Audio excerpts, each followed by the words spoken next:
যমুনা নদীর তীরের একটি সুপ্রাচীন শহর আগ্রা। উত্তরপ্রদেশের এই শহরটির নাম জড়িয়ে আছে ভগবান শ্রীকৃষ্ণের সঙ্গে। অনেকে মনে করেন ভগবান এখানকার বনে গোপিনীদের সঙ্গে তার শ্রীলীলা করেছেন। সেই সময় জায়গাটির নাম ছিল অগ্রবন। এরপর লোধি, মুঘল, সুরি, ভারতপুর, মারাঠা, এমনকি ব্রিটিশদেরও রাজত্ব ছিল এই আগ্রায়। সেই ইতিহাস, সেই সাম্রাজ্য, সেই স্থাপত্য, সেই অপূর্ব সৃষ্টির নিদর্শন আগ্রার আনাচে কানাচে। এক নজরে মনে হয় ঠিক যেন সিনেমার কোনো সেটের সামনে দাঁড়িয়ে আছি। বিশাল কেল্লা, শাহী দরজা, রংমহল, খাসমহল, শীষমহল, হাওয়া মহল, মিনা বাজার, এইসব আজও পর্যটকদের প্রতিদিন প্রতি মুহূর্তে পিছিয়ে নিয়ে যায় কয়েকশো বছর আগে। ইতিহাসের পাতা থেকে চোখের সামনে দেখা যায় মন্ত্রী বীরবলকে, সঙ্গীত সম্রাট তানসেন, বেজু বাওড়াকে। দেখা মেলে এশিয়ার সবথেকে বড় দরজার, দেখা মেলে পীর বাবা সেলিম চিস্তির দরগার, যার আশীর্বাদে রানী যোধাবাইয়ের ঘরে পুত্র সন্তান সম্রাট জাহাঙ্গীর জন্মগ্রহণ করেছিলেন। দেখা মেলে সেলিম আর আনারকালির। অনেক কাছ থেকে ছুঁয়ে দেখে নেওয়া যায় আকবর, শাহজাহান, ঔরঙ্গজেবের মতো বিভিন্ন সম্রাটকে। এইসব ইতিহাস, স্থাপত্যের কলা কৌশল, বিভিন্ন কারুকার্য আর অপূর্ব সব নকশার সৌন্দর্যের বর্ণনা করতে গেলে সত্যিই ভাষায় টান পড়ে। আর যা দেখে ভাষা একদমই হারিয়ে যায় তা হলো পৃথিবীর সেরা শিল্পকর্মের মধ্যে একটি, পৃথিবীর সপ্তম আশ্চর্যের মধ্যে একটি, শিহরণ জাগানো তাজমহল। আজকের ভিডিওয়ে আপনাদের জন্য থাকলো আগ্রা ভ্রমণ সম্পর্কিত বিভিন্ন তথ্যগুলি। একদিনের ভ্রমণেই আগ্রার বিভিন্ন উল্লেখযোগ্য জায়গাগুলি ঘুরে দেখে নেওয়া যায়, কিন্তু এর ইতিহাস, বিবরণ আর বিশালতার জন্য একদিনের ভ্রমণকে ভাগ করে নিচ্ছি কয়েকটি পর্বে। তার সাথে থাকলো যাতায়াত, হোটেল, খরচ ও ভ্রমণ সম্পর্কিত আরও নানান তথ্যগুলি। সঙ্গে থাকুন।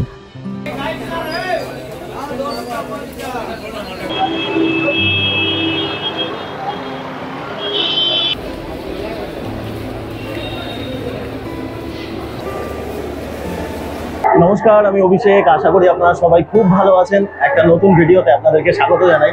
আমি এখন আছি শিয়ালদা স্টেশনে। আমার এবারের গন্তব্য হচ্ছে আগ্রা। ধরবো 12987 শিয়ালদা আজমের সুপারফাস্ট এক্সপ্রেস। এখান থেকে ছাড়ার সময় হচ্ছে রাত্রি 10:55 আর পৌঁছাবো পরের দিন সন্ধে 6:40। আমি নামবো আগ্রা ফোর্ট স্টেশনে।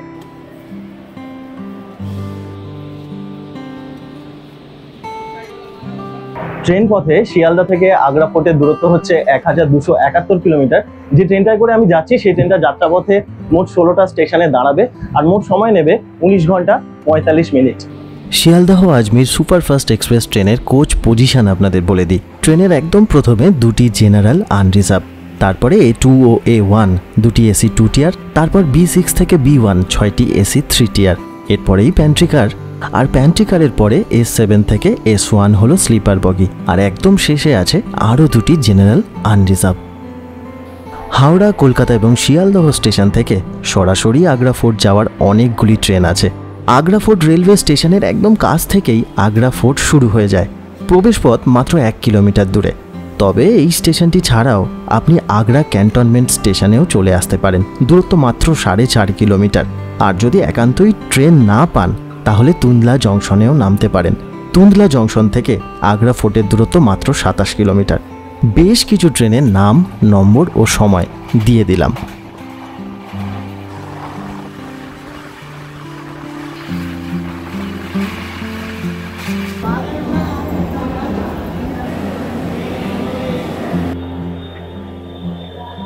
এখন সময় হচ্ছে 8:10 আর আমি নেমে পড়লাম আগ্রা ফোর্ট স্টেশনে। মানে ট্রেন 1 ঘন্টা 20 মিনিটের মতো লেট করেছে।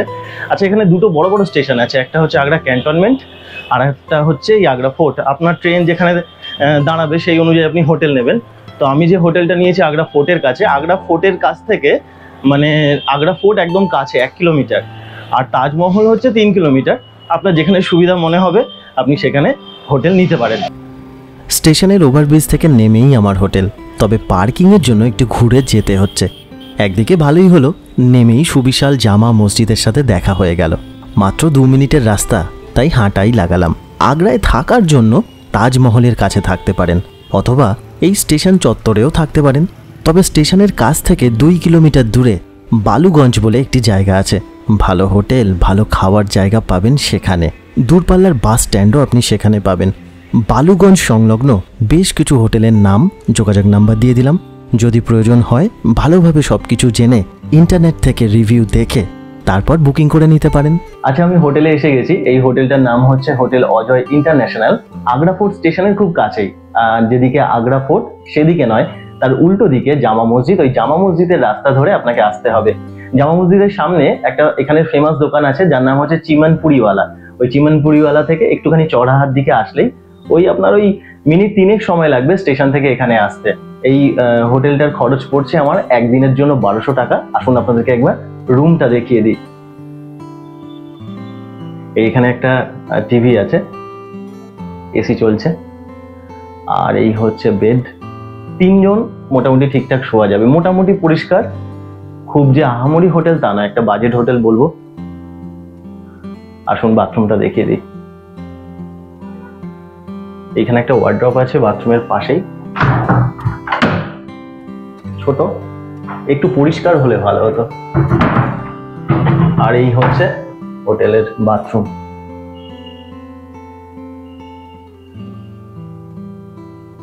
গিজার কিন্তু নেই, তবে গিজার এখানে মনে হচ্ছে রাখা ছিল। এই জিনিসটা আপনারা একবার কনফার্ম করে নেবেন যখন এই হোটেল বুকিং করবেন যে গিজারটা আছে কিনা। আর একদম আগ্রা ফোর্ট স্টেশনের কাছে, মোটামুটি ঠিকঠাক। আপনারা যদি চান বুকিং করতে পারেন, তবে সমস্ত কিছু ভালোভাবে আগে ফোনে জেনে নেবেন, তারপর হোটেল বুকিং করবেন।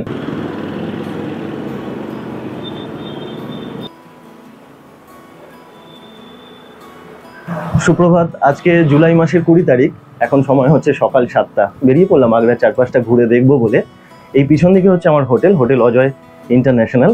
বাম দিকে স্টেশন। এখন স্টেশনের ওভারব্রিজ থেকে নেমেই একটা দরজা আছে যেটা দিয়ে হোটেলে প্রবেশ করা যায়, কিন্তু সেটা পার্কিংয়ের সুবিধার জন্য বন্ধ রেখেছে, তাই একটুখানি ঘুরে তারপরে আসতে হচ্ছে। আচ্ছা, আজকে প্রথমে যাচ্ছি আগ্রা ফোর্টে। আগ্রা ফোর্ট স্টেশনে নেমে আপনি বাম দিকে আগ্রা ফোর্টের দেয়ালটা দেখতে পাবেন, কিন্তু 94 একর জায়গা জুড়ে পুরো কেল্লাটা বিস্তৃত। 4খানা দরজা আছে, কিন্তু সবকটা দরজা দিয়ে পর্যটকদেরকে প্রবেশ করতে দেওয়া হয় না। কেবলমাত্র অমর সিং গেট থেকে পর্যটকেরা প্রবেশ করতে পারে। এখন এই অমর সিং গেটের দূরত্ব এখান থেকে 1.1 কিলোমিটার। ওই 18 মিনিট বা 20 মিনিট সময় লাগবে আগ্রা ফোর্ট পর্যন্ত পৌঁছাতে। আর যেহেতু এটা স্টেশন চত্বর, অনেক অটো আছে, সেই অটোগুলো করে আপনি অমর সিং গেট পর্যন্ত চলে যেতে পারেন, অথবা যদি আপনার ইচ্ছে হয় তাহলে আপনি হেঁটেও যেতে পারেন। একটা জিনিস দেখুন, এইটা হচ্ছে আগ্রা ফোর্ট স্টেশন, আর এই ডান দিকে হচ্ছে জামা মসজিদ। এইখান থেকেই আপনি অনেক অটো পেয়ে যাবেন যেগুলো আপনাকে আগ্রা ফোর্ট পর্যন্ত নিয়ে যাবে। ভাড়া বলছে 50 টাকা, আর একটু দরদাম করলে 40 টাকাতেও সেটা হয়ে যাচ্ছে। এখন আমি মিনিট 15 এখান থেকে হেঁটেই চলে যাব। তার কারণ হচ্ছে যে কোনো নতুন জায়গায় গেলে সেই শহরটাকে একটু চেনার জন্য আমি একটু ছোট ছোট যে রাস্তাগুলো আছে 15 মিনিট 20 মিনিট সেগুলো একটু হেঁটে যাই, আমার ভালো লাগে, সেই জায়গাটাকে একটু অনুভব করতে পারি। চলুন, আপনাদের সঙ্গে দেখা হচ্ছে আগ্রা ফোর্টের অমর সিং গেটের কাছে।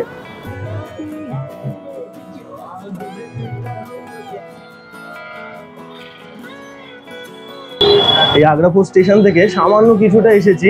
এইটা হচ্ছে বিজলিঘর বাস স্ট্যান্ড। এখন এখানে প্রচুর অটো আছে, অনেক বড় স্ট্যান্ড এটা। আর এখান থেকে এই আগ্রা ফোর্টে যাওয়ার জন্য সব অটোওয়ালারা ডাকছে। এখান থেকে ভাড়া কিন্তু অনেক কম, যেটা ওখানে 50 টাকা বলছিল সেটা এখানে ভাড়া বলছে মাত্র 10 টাকা। এই বাস স্ট্যান্ডটাকে আমি একটুখানি ক্রস করে নিলাম, আর এই দেখুন আগ্রা ফোর্টের দেওয়ালটা দেখা যাচ্ছে। এই রাস্তা দিয়ে সোজা গেলেই, কিছুটা গেলেই অমর সিং গেট পেয়ে যাবো, যেখান দিয়ে আমি ভিতরে প্রবেশ করতে পারবো। একটা গাড়ি করব, কিন্তু সেটা এখন নয়। এই আগ্রা ফোর্ট আর তাজমহল এই দুটো জায়গা দেখতে তো অনেকটা সময় লাগবে। এখন গাড়িটা করলে সেই গাড়িটা দাঁড়িয়েই থাকবে, তার জন্য এক্সট্রা চার্জেস নিয়ে নেবে। সেই কারণে আগে এই আগ্রা ফোর্ট আর তাজমহলটা দেখে নিই, তারপরে একটা গাড়ি করব। গাড়ি করে আরও যে জায়গাগুলো আছে সেগুলো ঘুরে নেব। ठीक है सर, डन। चलो 500 रुपये दे रहे हैं, 500 बोनस हो गया। बस अब देख लो, नहीं इनमें आप चले, ये कोई वो वाली बात नहीं। 500 रुपये।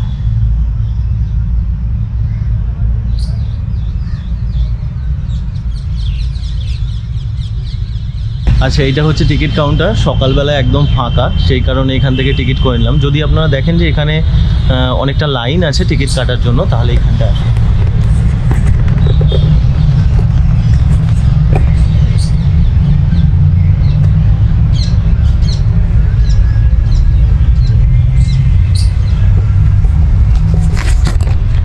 যদি দেখেন যে লম্বা লাইন আছে, তাহলে আপনারা এখান থেকে টিকিট করে সরাসরি কিলার মধ্যে প্রবেশ করতে পারবেন।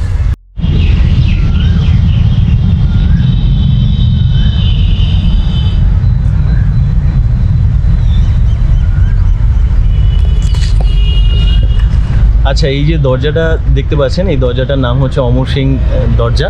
এই দরজা দিয়েই পর্যটকদেরকে প্রবেশ করতে দেওয়া হয়, আর কোনো দরজা দিয়ে কিন্তু পর্যটকেরা প্রবেশ করতে পারবেন না। এখন এই নামটার পেছনে একটা কারণ হচ্ছে, অমর সিং রাঠোর ছিল সম্রাট শাহজাহানের মুখ্য সেনাপতি। এবার তিনি সম্রাট শাহজাহানের মন্ত্রী সালামত খানকে 1644 সালে হত্যা করেন। তারপরে এই যে 75 ফুট কেল্লার দেয়াল আছে,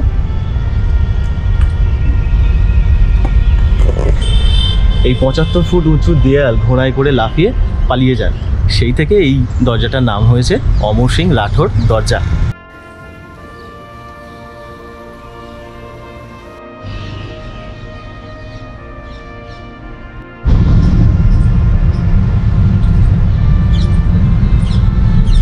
এই লোহার দরজাটাকে দেখুন,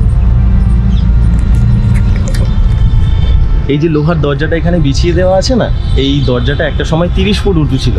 তো এটাকে ওই দুদিকে চেন আছে, চেন দিয়ে ধীরে ধীরে টেনে উপরে তুলে দেওয়া হয়। আর তুলে দেওয়ার পর এই জায়গাটা পুরোটা ফাঁকা হয়ে যায়। আর এইখানে এই পুরো চারপাশে জলাশয় করে রাখা আছে। এই জলাশয়গুলো দেখুন, এই দেখুন। এখন এখানে জল নেই, তবে সেই সময় এখানে জল থাকতো। আর এই জলের মধ্যে রাখা থাকতো কুমির। শত্রুপক্ষ যাতে কোনোভাবে এই কিল্লার ভিতরে প্রবেশ করতে না পারে, সেই জন্য এই জলাশয়গুলি বানানো হয়েছিল, তাতে কুমির রেখে দেওয়া হতো। চলুন এবার আমরা ভেতরে প্রবেশ করব। কেলা-ই আকবরী বা আগ্রার লাল কেল্লায় প্রবেশ করা যাক।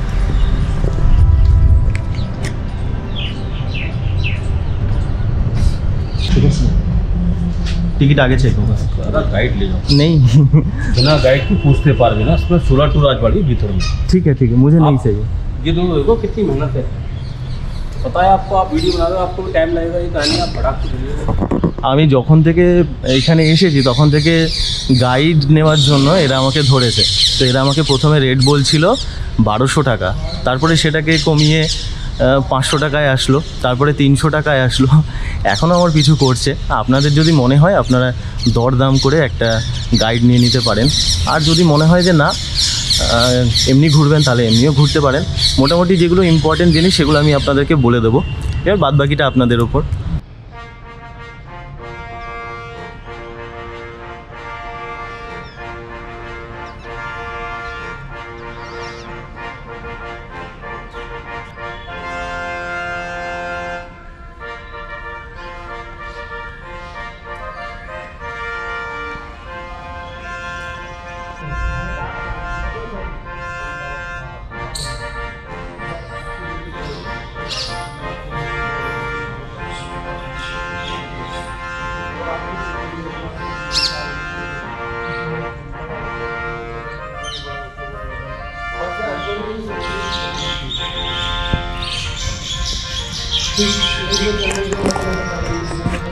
এখনও বেশ কিছু নকশা আছে, দারুণ সুন্দর এই নকশাগুলো, তবে বেশিরভাগ নকশাগুলোই খারাপ হয়ে গেছে। এই নকশাগুলোর মধ্যে সেই সময় কিন্তু সোনা এবং বিভিন্ন রকম মূল্যবান যে রত্নগুলো হয়, সেই সব রত্ন এর মধ্যে লাগানো ছিল, সব নিয়ে চলে গেছে, কিচ্ছু নেই আর।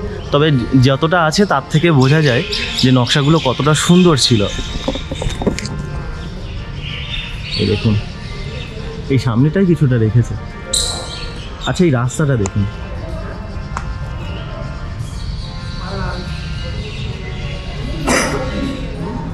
এই যে রাস্তাটা দেখছেন, এটা কিন্তু কোনো রকম ডিজাইন নয়, এগুলো ইচ্ছা করেই বানানো হয়েছিল যাতে ঘোড়ায়, হাতি বা উটে করে যখন যাবে সেই সময় যাতে পিছলে না যায়।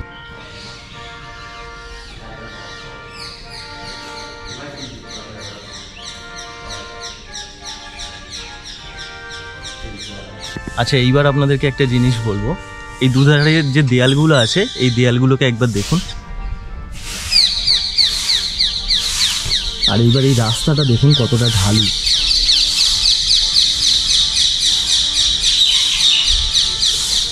আর ওই যে দূরে দরজাটা আছে ওইটা কিন্তু অনেকটা বড়। এবার এইগুলো যে করা হয়েছে এর পিছনেও একটা কারণ আছে। এই যে দুদিকে দেওয়াল আছে, এখানে আমি কথা বলছি তাতেই ইকো হচ্ছে। যদি একটু জোরে শব্দ হয় বা কোনো কেউ যদি ঘোড়ায় করে আসে তাহলে এই পুরো জায়গাটায় সেই জিনিসটা ইকো হবে। এবার ইকো হলে কি হবে, যে সৈন্যরা আছে তারা কিন্তু জানতে পেরে যাবে যে শত্রুরা এসেছে। এখন তারা কি করবে সেই সময়, ওই যে বড় দরজাটা আছে ওই বড় দরজাটা দিয়ে পাথরের গোলা ফেলে দেবে। এবার পাথরের গোলা ফেলে দিলে শত্রুপক্ষ মারা যাবে। এবার অনেক সময় শত্রুপক্ষ কী করতো, এই যে দেয়ালের দুধারে আছে এই দুধারে দাঁড়িয়ে যেত সাইড করে, যাতে পাথর থেকে বাঁচা যায়। এবার তার জন্যও কিন্তু ব্যবস্থা ছিল। এই দেখুন এসব চ্যানেল করা আছে না, এইগুলো দিয়ে গরম তেল আর গরম জল ঢেলে দেওয়া হতো শত্রুদের ওপর। তখন তারা বাঁচার জন্য কি করবে, মাঝখানে চলে আসবে আর যে পাথরগুলো আসবে সেই পাথরগুলো তাদের গায়ের ওপর পড়ে যাবে, মারা যাবে। আরও একটা জিনিস হবে, যেহেতু রাস্তাটা ঢালু আর ওইখানে ছোট গেট আছে, ওই পাথরগুলো গড়িয়ে এসে ওই ছোট গেটটা আছে ওই গেটটায় গিয়ে জমা হয়ে যাবে। তাহলে আবার রাস্তাটা বন্ধ হয়ে যাবে, শত্রুপক্ষ ভিতরে প্রবেশ করতে পারবে না। এই কেল্লাটা এখানে কিন্তু আগেই ছিল, তবে সম্রাট আকবর এটার পুনর্নির্মাণ করেছিলেন। 1558 সালে তিনি আগ্রায় রাজধানী স্থানান্তরিত করে। তারপরে 1573 সালে লাল বেলে পাথর দিয়ে তিনি এই আগ্রার কেল্লাটা নির্মাণ করেছিলেন। আচ্ছা, বেলে পাথরগুলো আনা হয়েছিল রাজস্থানের বারৌলি থেকে। এই যে পুরো স্ট্রাকচারটা আছে এগুলো কিন্তু ইট দিয়ে তৈরি, বাইরে বসিয়ে দেওয়া হয়েছে লাল বেলে পাথর। আর 8 বছর সময় লেগেছিল এই কেল্লা নির্মাণ করতে। 4000 শ্রমিক নিযুক্ত ছিলেন। আচ্ছা, এই যে রাস্তাটা আছে এইটা দিয়ে ভিতরে প্রবেশ করা যায়, তবে ভিতরে প্রবেশ করার আগে ডান দিকে সম্রাট জাহাঙ্গীরের যে মহলটা আছে সেই মহলটা দেখে নেব। এই দেখুন,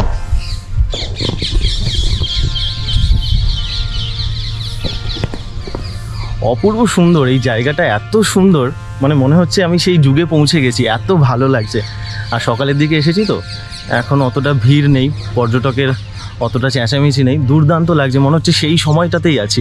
আচ্ছা, এই দিকে দেখুন সব ব্যারিকেড করা আছে এই পিছন দিকগুলো, এই যে এইগুলোতে কিন্তু প্রবেশ করতে দেওয়া হয় না, এগুলো সব সেনাবাহিনীর অধীনে আছে। 75% কেল্লার সেনাবাহিনীর অধীনে আছে আর 25% খুলে দেওয়া হয়েছে পর্যটকদের জন্য। আর এই সামনে দেখুন একটা পাত্র আছে,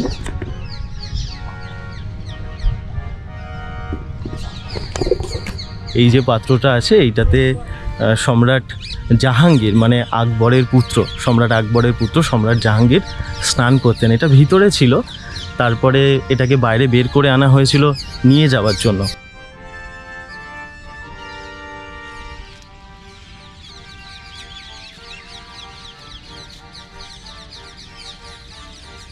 আচ্ছা, আমি এখন দাঁড়িয়ে আছি সম্রাট জাহাঙ্গীরের মহলের সামনে। আর এই যে পিছনে যে পাত্রটি দেখছেন এই পাত্রটিতে তিনি স্নান করতেন ছোটবেলায় তার নাম ছিল সেলিম। আর ওই দিকটায় দেখুন জাহাঙ্গীরের মহলের পাশেই হচ্ছে সম্রাট আকবরের মহল। সেই সম্রাট আকবরের মহলটা এখন ভেঙে দিয়েছে, ভরতপুরের রাজা যখন এখানে আক্রমণ করে তখন কিন্তু তিনি এটা ভেঙে দেয়। এই যে পাত্রটি আপনারা দেখছেন এটা কিন্তু একটা গোটা পাথরকে কেটে বানানো হয়েছে, কোনো রকম জয়েন্ট কিন্তু এর মধ্যে নেই। আর দুদিকে সিঁড়ি আছে, তো সেই সিঁড়ি দিয়ে ওর ভিতরে প্রবেশ করে স্নান করতেন। এটা একটা সময় এই আকবরের যে মহলটা আছে সেই মহলের ভিতরে ছিল। এইখানে ছিল সম্রাট আকবরের মহল, এখন তো সব ভেঙে দিয়েছে। ওই পিছন দিকটায় খুব ভালো ভিউ আছে, আমার মনে হচ্ছে ওই দিকটা দিয়ে যমুনা নদীকে দেখা যেতে পারে। এই যে দরজাটা, এই দরজাটা দিয়ে আমি প্রবেশ করেছিলাম, তারপরে এইখান থেকে এলাম। এই পাশে হচ্ছে জাহাঙ্গীরের মহল, সম্রাট জাহাঙ্গীরের মহল, আর এইখানটাতে ছিল সম্রাট আকবরের মহল। আর এইখান থেকে তাজমহল দেখা যাচ্ছে, দারুণ সুন্দর, দারুণ। প্রথমবারের জন্য এখান থেকে আমি তাজমহল দেখলাম।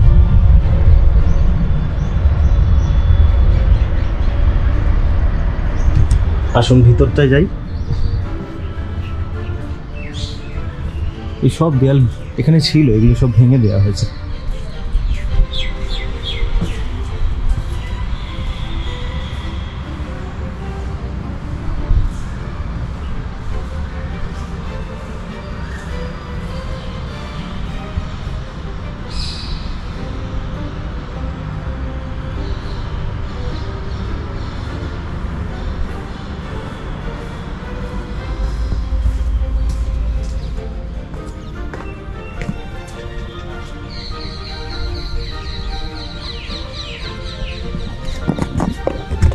সেই সময় যমুনা নদী অনেক কাছে ছিল মহলের, পিছন দিকটায় যমুনা নদী ছিল, সেখান থেকেও শত্রুপক্ষের হাত থেকে ওনারা বেঁচে যেতেন। আর এখন তো যমুনা নদী অনেকটা পিছিয়ে গেছে, প্রায় 1 কিলোমিটারের মতন পিছিয়ে গেছে। এখন বর্ষাকাল, আর দিল্লির ওইদিকে তো খুব বেশি বৃষ্টি হয়েছে, সেই জন্য যমুনা নদীতে এত জল আছে।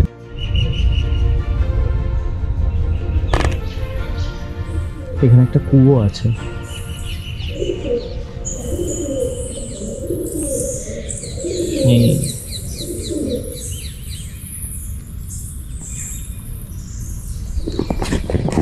এই যে কুয়োটা দেখছেন না, এই কুয়োটার মধ্যে নিচে কিন্তু ঘর করে দেওয়া আছে, মানে যখন জলের স্তরটা আছে সেই জলের স্তরটা যেই লেভেলে থাকবে সেই ঘর থেকে গিয়ে জলটা তোলা হবে।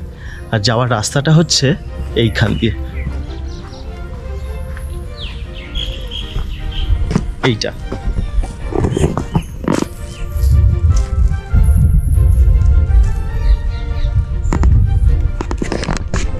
একটা নয়, এখানে দুটো কুয়ো আছে যেখান থেকে জল নিয়ে যাওয়া যায়। আর রাস্তাটা এখন বন্ধ আছে, নিচে যাওয়া যাবে না।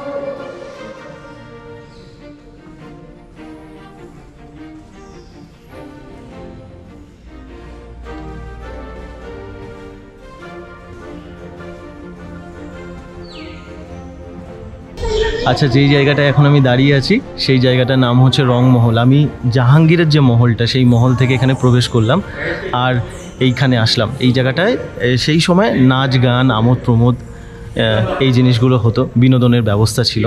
এই জায়গাটার নাম হচ্ছে রংমহল। এবার একটা জিনিস দেখাচ্ছি, দেখুন এই যে উপরে যে জায়গাগুলো আছে না,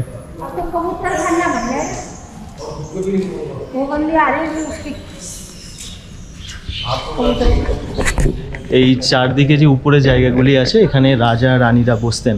আর নিচে যে ছোট ছোট ঘরগুলি আছে সেখানে রানীর যে দাসীরা তারা সেখানটায় বসতেন। আর এই যে আমার পিছনে যে ঘরটা আছে এইখানে খাওয়া দাওয়ার ব্যবস্থা ছিল। আর ওই সামনেটায় ওইটা ছিল রেস্ট রুম বা বেডরুম বলতে পারে। তো ওইখানে যখন আমোদ প্রমোদের পর তারা যখন হাঁপিয়ে যেতেন, বিশ্রামের প্রয়োজন হতো, সেই সময়টা তারা এখানে বিশ্রাম নিতেন। সেই সময় এখানে কোনো দরজা ছিল না, এখনও নেই। সেই সময় অনেক পর্দা দেওয়া থাকতো, খুব সুন্দর রঙিন নকশা করা পর্দা এখানে দেওয়া থাকতো। এই পুরো যে কনস্ট্রাকশনটা আপনি দেখছেন এগুলো কিন্তু জৈন স্থাপত্য শৈলীতে তৈরি করা হয়েছিল।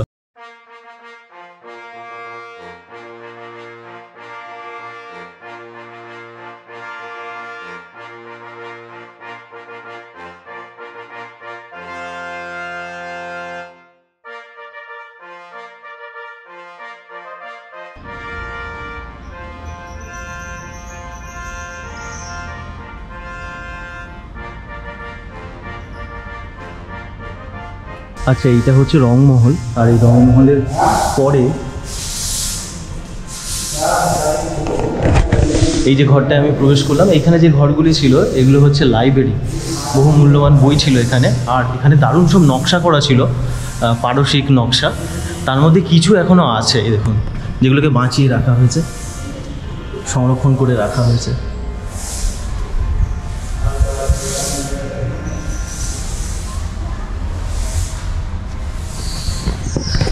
আসলে ব্যাপারটা কি হয়েছে জানেন তো, এখানে লুট হয়েছে। লুটের সময় তো মূল্যবান যে জিনিসগুলো ছিল সেগুলো তো তারা নিয়ে গেছে। সেই সময় জায়গার যে নকশা স্থাপত্য অনেকটা নষ্ট হয়েছে।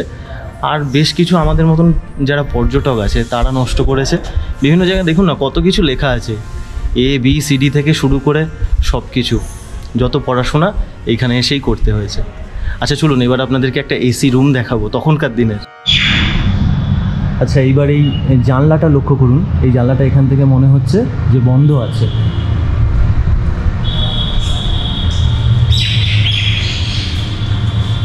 কিন্তু এইখান থেকে যদি দেখেন তাহলে দেখবেন যে এটা কিন্তু খোলা আছে। তো এইগুলো যেগুলো বানানো হয়েছিল তাদের প্রাইভেসি রক্ষা করার জন্য, আবার এখান থেকে হাওয়াও আসতো, সেটা একটা সুবিধা ছিল। এখানে যে ঘরগুলি আছে এগুলিকে ঠান্ডা ঘর বলা হয়। এখানকার গাইডরা বলে যে এগুলো হচ্ছে সব এসি রুম। আপনি দেয়ালগুলো দেখলে বুঝতে পারবেন। এই দেয়ালটা দেখাই,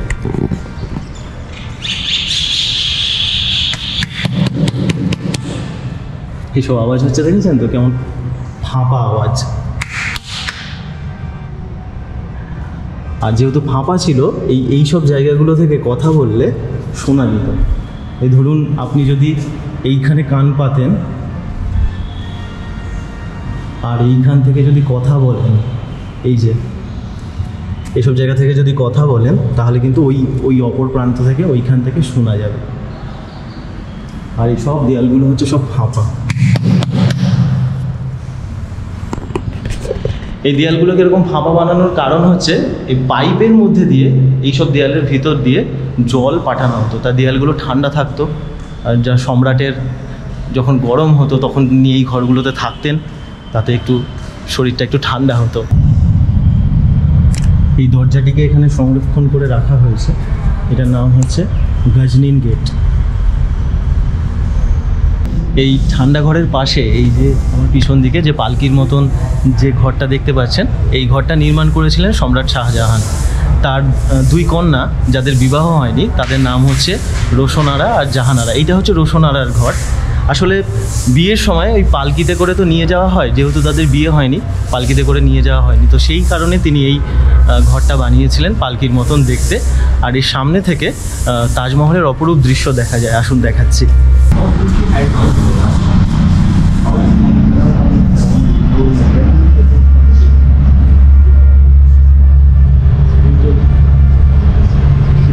এইখানে একটা জিনিস দেখুন, ওই যে একদম উপরে যে খাদটা আছে, ওই যে খাদের জায়গাটা, ওখানটায় কুমির রাখা হতো। আর ওইখানে যে সমান জায়গাটা আছে ওইখানে সেনাবাহিনী থাকতো।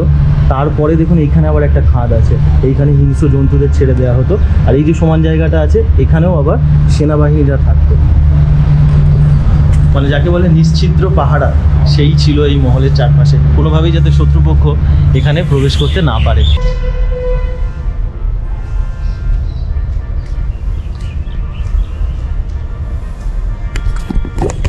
এই যে বাগানটা দেখছেন না, এই বাগানটার নাম হচ্ছে আঙ্গুরি বাগ। সেই সময় সম্রাট জাহাঙ্গীরের পত্নী নূরজাহান এখানে আঙুরের চাষ করেছিলেন। আর এই যে মাঝখানে যে জায়গাটা আছে সাদা রঙের, এইখানে 37টা ঝর্ণা ছিল। আর সেই ঝর্ণাগুলো দিয়ে কিন্তু সাধারণ জল বেরোতো না, বেরোতো গোলাপ জল। আর এই যমুনা নদীর হাওয়ায় পুরো কেল্লায় সেই গোলাপ জলের সুগন্ধ ছড়িয়ে পড়তো। এই সামনে হচ্ছে খাসমহল। আসুন একবার খাসমহলটা দেখে নিন।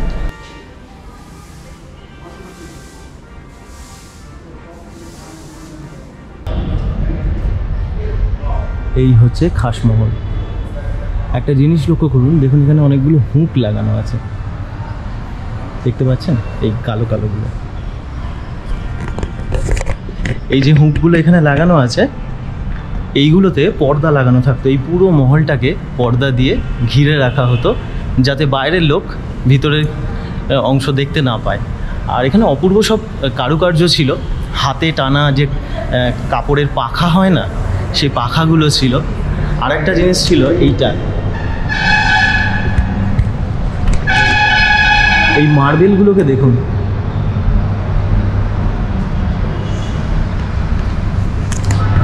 এই মার্বেলগুলো দিয়ে কি সুন্দর আলো পড়ছে দেখেছেন। আর এই সব পুরো সমস্ত চারিদিকে সোনা, বিভিন্ন রত্ন দিয়ে কারুকার্য করা ছিল। ওই মার্বেলের পাথর দিয়ে সামান্য আলো বেরিয়ে আসতো, সোনায় পড়তো, বিভিন্ন রত্নের মধ্যে পড়তো। সামান্য আলোতে এই পুরো ঘরটা চারদিকটা আলোকিত হয়ে উঠতো।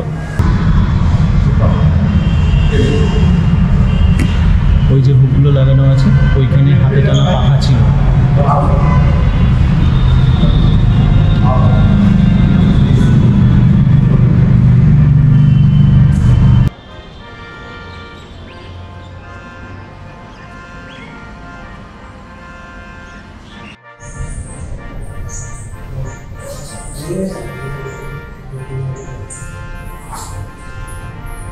এইটা হচ্ছে শীষমহল, মহিলাদের স্নান করার জায়গা হচ্ছে এটা। আর সেই সময় মহিলারা এখানে যখন স্নান করতেন তখন গরম জল এবং ঠান্ডা জলের ব্যবস্থা এখানে ছিল। আর বহু মূল্যবান কাঁচ রত্ন এই শীষমহলের মধ্যে লাগানো ছিল, যাতে সামান্য আলো পড়লেই পুরো জায়গাটা আলোকিত হয়ে উঠত। এখন যে মূল্যবান রত্নগুলো ছিল সেগুলো তো লুট হয়ে গেছে, আর যে কাঁচগুলো অবশিষ্ট ছিল সেগুলো পর্যটকেরা খুঁচিয়ে খুঁচিয়ে নিয়ে যাওয়ার চেষ্টা করতেন, সেই জন্য এটা বন্ধ করে দেওয়া হয়েছে। এইভাবেই সব জিনিস ধীরে ধীরে বন্ধই হয়ে যাবে যদি আমরা এরকম করতে থাকি। আমার পিছন দিকে এই যে বাড়িটি দেখছেন, এই বাড়িটির নাম হচ্ছে মুথাম্মল বুর্জ। 1658 থেকে 1666 8 বছর সম্রাট অরঙ্গজেব সম্রাট শাহজাহানকে এখানে গৃহবন্দী করে রেখেছিলেন। আর তিনি এখান থেকে এই যে জানলাগুলো আছে, এই জানলাগুলো থেকে তিনি তাজমহলের দিকে দেখতেন। এবার তার যখন বয়স হয়ে যায় সেই সময় তার তো দৃষ্টিশক্তি অনেক কমে যায়, তাজমহলকে ভালো করে দেখতে পারতেন না। তো সেই সময় তার যে 2 কন্যা ছিল তারা এখানে একটা আয়না লাগিয়ে দিয়েছিল, সেই আয়নাতে তাজমহলের ছায়া পড়তো আর তিনি এখান থেকে সেটা দেখতে পেতেন। আর একটা জিনিস আমি দেখাবো, সেটা হচ্ছে এখানটায় দেখুন, এই যে স্কোয়ার বক্সগুলো আছে এই যে চারদিকে, এইখানে ওই শতরঞ্জ বা দাবার মতন এক ধরনের খেলা হয় বা পাশার মতন এক ধরনের খেলা হয়, সেইগুলো এখানে খেলা হতো। এবার এখানে গুটি থাকতো না, সেখানে দাসীদেরকে রাখা হতো, চাল অনুযায়ী তারা এখান থেকে নাড়াচাড়া করতো। আরেকটা জিনিস দেখাবো, যেমন আপনারা তাজমহলে দেখেছেন এই যে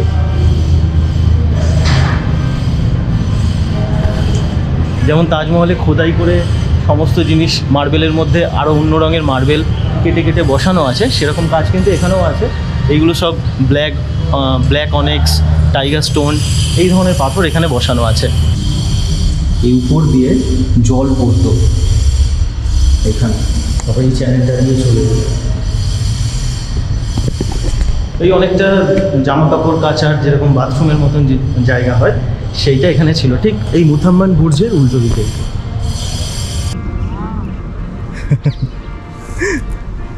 এই যারা ওকে একটু দিই, এই ওকে একটু দিই, ওরে বাবা।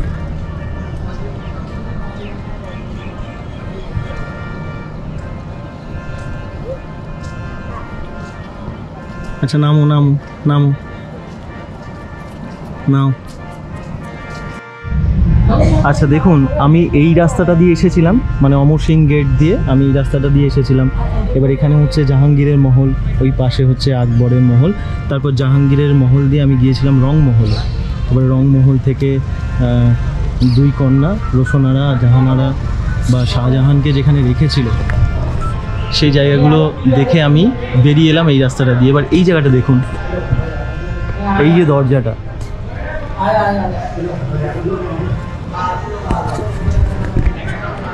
এই দরজাটার নাম হচ্ছে নহবত খানা।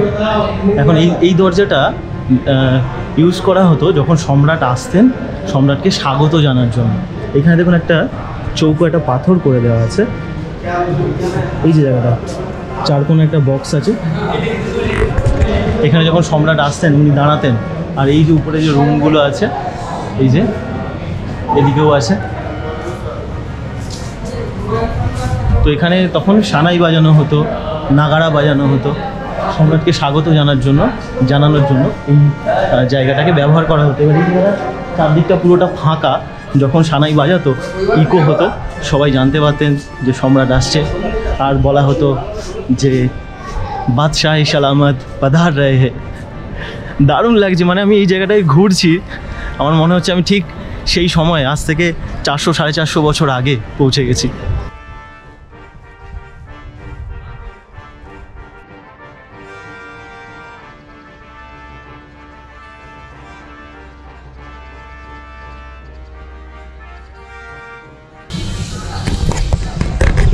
এই যে জায়গাটা দেখছেন, এই জায়গাটার নাম হচ্ছে দেওয়ানে আম।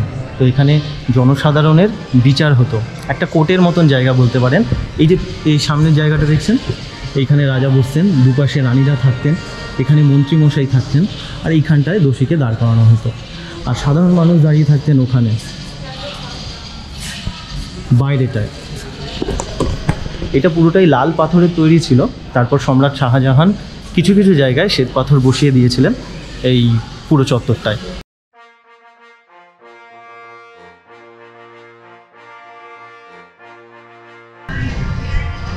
এই দেওয়ানে আম থেকে দেওয়ানে খাসে যাওয়ার এখানে হচ্ছে রাস্তা, এখানে একটা সিঁড়ি আছে, এই সিঁড়িটা দিয়ে আপনাদেরকে যেতে হবে দেওয়ানে খাসে।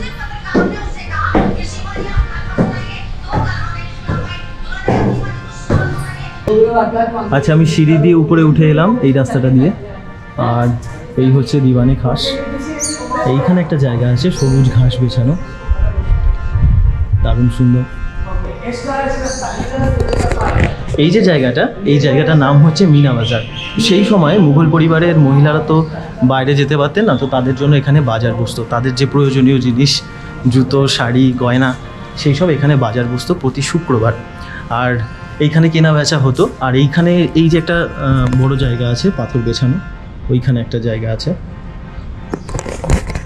এইখানে রাজা আর রানী দুজনে বসতেন। আর নিচে ওই একটা ওয়াটার ট্যাঙ্কের মতন করা ছিল, অ্যাকোরিয়ামের মতো, সেখানে রঙিন মাছ ছাড়া থাকতো, তো তারা এখান থেকে ধরতেন। তাদের মধ্যে কম্পিটিশন হতো সম্রাট শাহজাহান আর তার স্ত্রী, প্রিয় স্ত্রী মুমতাজ মহলের দুজনের মধ্যে। এই সেই জায়গা।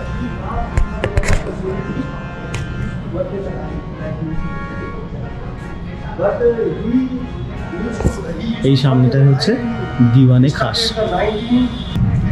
এই মিনা বাজারের এই যে নিচে যে বাড়িগুলো দেখতে পাচ্ছেন না, এইগুলোতে সব মুদ্রা ছাপানো হতো, টাকশাল ছিল এগুলো।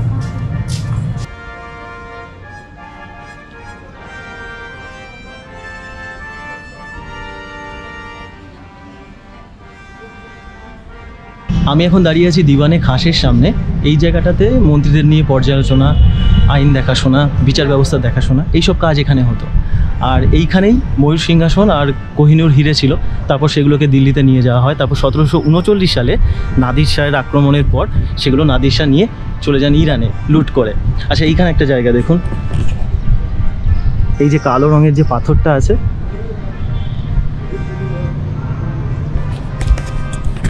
এই পাথরটা হচ্ছে ব্ল্যাক অনেক্স। যখন ব্রিটিশরা আক্রমণ করে তখন গোলা লেগে এই জায়গাটা ভেঙে যায়। এই জায়গাটা এই যে দাগ আছে, আর ওইখানে একটা জায়গা দেখুন গর্ত মতো হয়ে আছে ওইখানটাতেও। আর এই সামনে যে জায়গাটা আছে, এই শ্বেত পাথরের উপরে শাহজাহান বসে তাজমহল দেখতেন। আর এখান থেকে তাজমহল যা অপূর্ব লাগছে, সত্যি এটা একটা তাজমহল উপভোগ করার মতন সুন্দর জায়গা।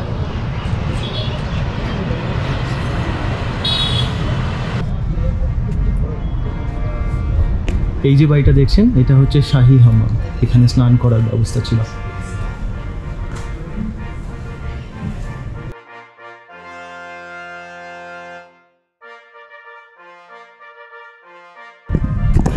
আচ্ছা, এটা হচ্ছে নাগিনা মসজিদ। সম্রাট শাহজাহান এই দুর্গের যে মহিলারা ছিল তাদের নামাজ পড়ার জন্য এই জায়গাটা ব্যবস্থা করে দিয়েছিল, এই মসজিদের নির্মাণ করে দিয়েছিল। একটা জিনিস দেখাই, দেখুন ওই তাজমহল, এইটা দিওয়ানে খাস, আর ওই যে সামনে একটা লোক দাঁড়িয়ে আছে, ওর পাশ থেকে একটা জায়গা আছে, ওই ঘরটা দিয়ে যাওয়া যায় হচ্ছে একটা মসজিদে। ওই মসজিদটাতে সম্রাট শাহজাহানকে যখন গৃহবন্দী করে রাখা হয়েছিল, তিনি ওখানে নামাজ পড়তে যেতেন, তাকে পাহারা দিয়ে নিয়ে যাওয়া হতো। ওই মসজিদটা সেই জন্যই ওখানে নির্মাণ করা হয়েছিল, যাতে উনি নামাজ পড়তে পারেন।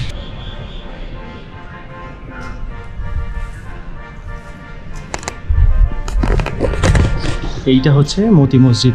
সম্রাট অরঙ্গজেব নিজের নামাজ পাঠ করার জন্য এই মসজিদের নির্মাণ করেছিল।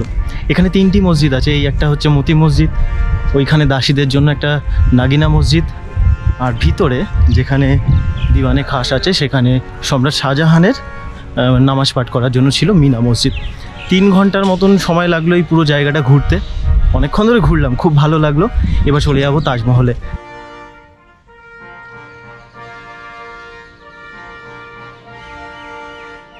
ভ্রমণ সংক্রান্ত বিভিন্ন জায়গার ভিডিও আমি তৈরি করি। যদি আপনাদের এই ধরনের ভিডিও ভালো লাগে তাহলে আমার সঙ্গে থাকতে পারেন।